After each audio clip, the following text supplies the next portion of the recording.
So this is the new SsangYong Rexton W that Mahindra is launching in India. As you can see, it's a very nice looking SUV, much better than the Rexton has ever looked before. Now these changes are basically what have come about because of that whole front end treatment. As you can see, the headlamps, well, the wrapper on headlamps, they have grown long, sleek. The grille, it's a very nice looking grille. Even the fog lamps and the bumper and the headlamps, now, all of that come together. They complement each other very nicely. Makes it look very polished, very upmarket. Quite a nice strong design language there. If you look at this also, look at the slats on this. And this definitely reminds you of the old Mercedes MC Class wars, and of course direction is based on that. XTMW uses the Mercs engine and the transmission. Now as you can see on the side here, don't have enough room to show you whole side view, but this SUV is about 4.7 meters long. Try and get in the film that's 4.7 meters long. It's a fairly large vehicle. Quite tall as well. I don't have the exact specifications with the ground clearance right now, but I will get that too if you read in the magazine, or you should probably see it on the show. And of course this is Honky D Pro HPR 16-inch wheels and tires, all alloys, standard fitment. This is the RX 270 XVT. Now that's the problem. Let me come to this. As you can see, that's one badge over there, the RX 270 XVT. Let me show you that clearly. Or I think we will see that now. That's one badge. This is the whole badge factory right here. This Rexton, I have no idea why they do this, but you can see at the back over there, there is the RX-7 right there. There is the all-wheel drive automatic transmission. There is the Rexton, a boost into the tailgate. And that's the by Mahindra. There's the SsangYong branding over there. We come on to the other side. There's the Rexton badge, and well, there's one more Rexton, the RX 270 XVT badge over there, that makes it a total of about 9 badges. There's a lot of badging on a car this afraid the BMC might come around and ask them for licenses, follow those hoardings around. But anyway, to come back to the Texan. Quite like the way it is styled. Nice large window areas out there with the chrome strip running all throughout that. Looks pretty elegant, quite nice. Very thick. You look at this very thick deep pillar. And of course running against the usual lines, the usual angular lines. It's also got this wraparound section here. The windshield, it's a bit wraparound over there. Gives you better visibility from sitting inside the vehicle. It's a large glass area at the back. Gives you very good visibility from inside. The tail lamps. Well, those are LEDs out there. Quite a nice cluster, bright and looks pretty nice. After the sun goes down. Let me take you inside the vehicle now. This is another bit that I quite like. The door handles. Nicely sculpted, nicely grooved and beveled. Looks pretty nice. Adds to the overall styling. Now, wow, coming just for that music off, just so you can hear this. This sound that time is the most irritating sound I have ever heard on any vehicle. It's the door ajar or the warning light comes on, and well, it is very irritating. And there's this way to switch it off.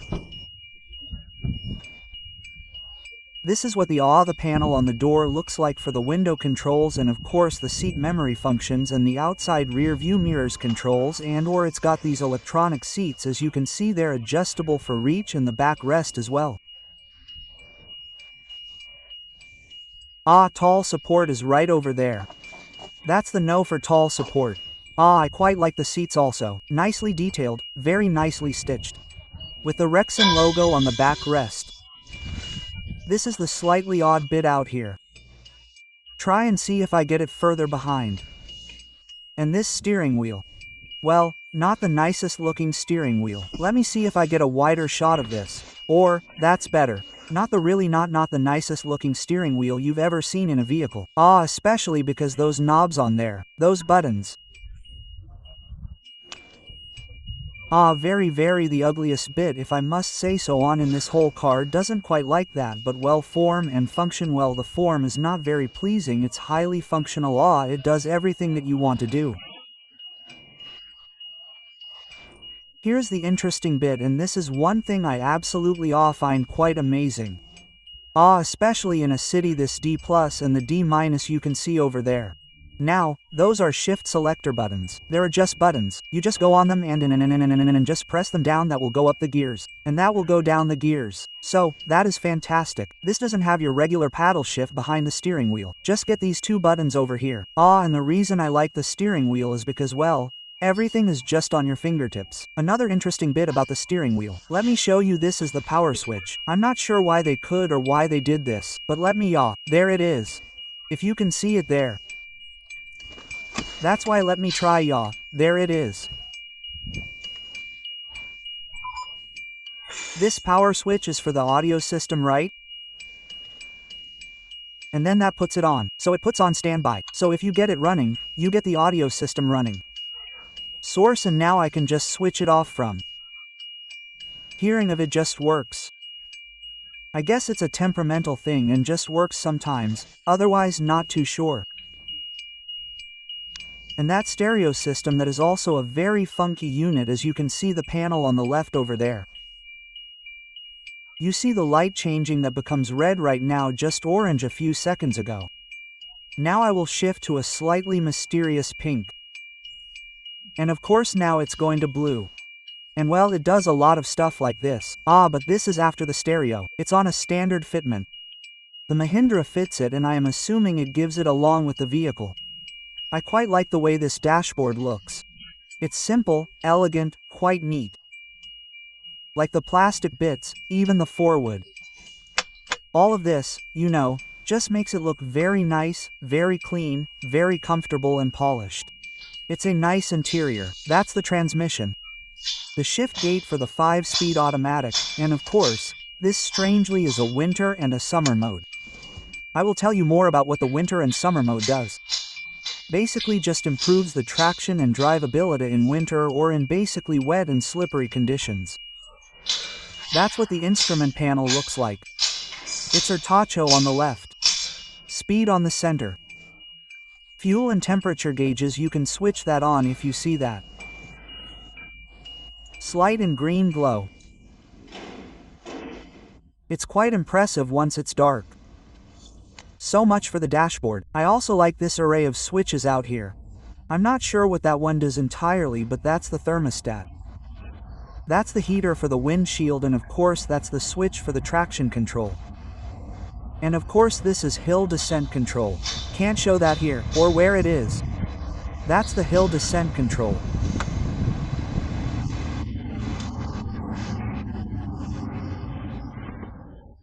Or another nifty touch, just turn down the air conditioning, is this, or you see that there's a power socket for your SATNA systems. If you put Map, My India, Gammon or any other SAT navigation systems that will help you power. Unit, there is another charging unit right here on this side, just probably for your wife, girlfriend to charge her cell phone and anything else interestingly.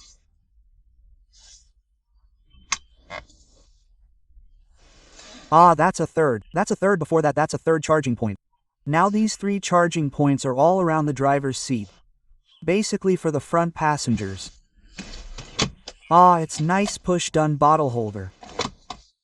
So, as you are saying, the 3 charging points in the front for the front passengers.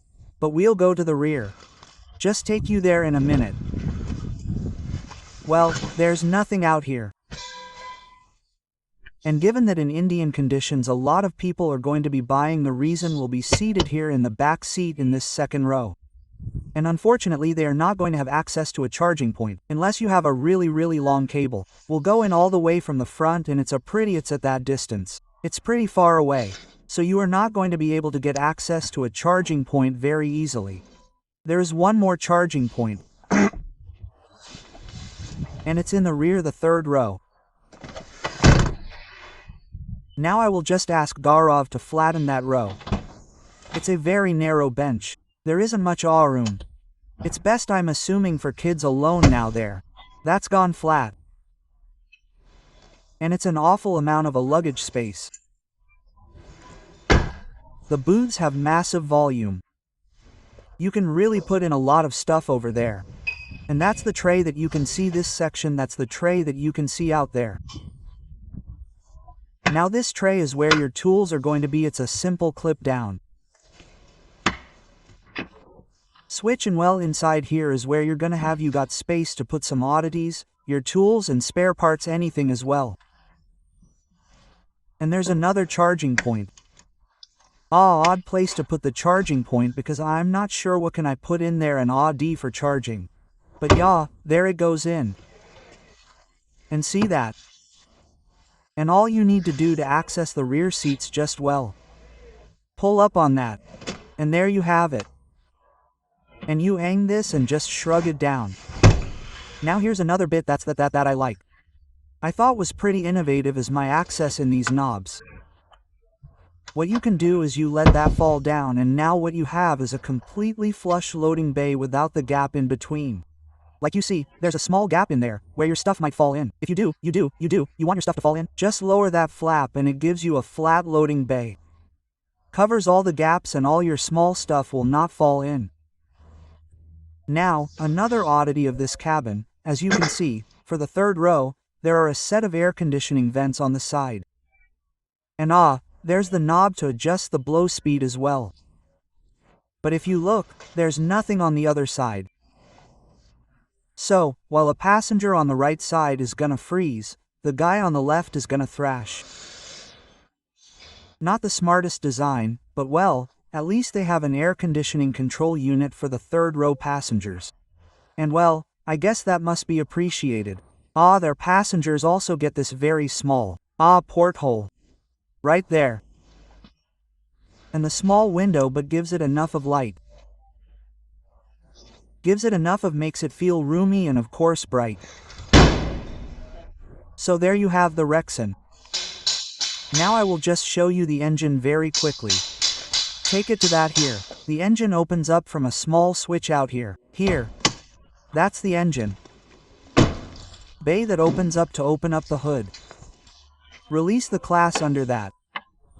And of course you got hydraulic lifters for the hood. So I will stay up. And that's the engine. That's a Mercedes derived engine. It's the 2.7L that we have seen on the ML on a very old generation ML 270 CDI. Now this is a common rail diesel injection. It has been tuned by SsangYong.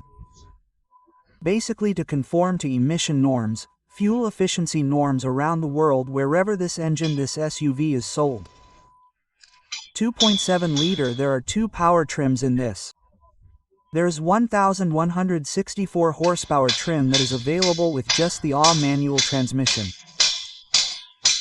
And there is 1,180 horsepower trim for this engine, which is on the automatic. Now the manual will have the shift on the fly four-wheel drive system.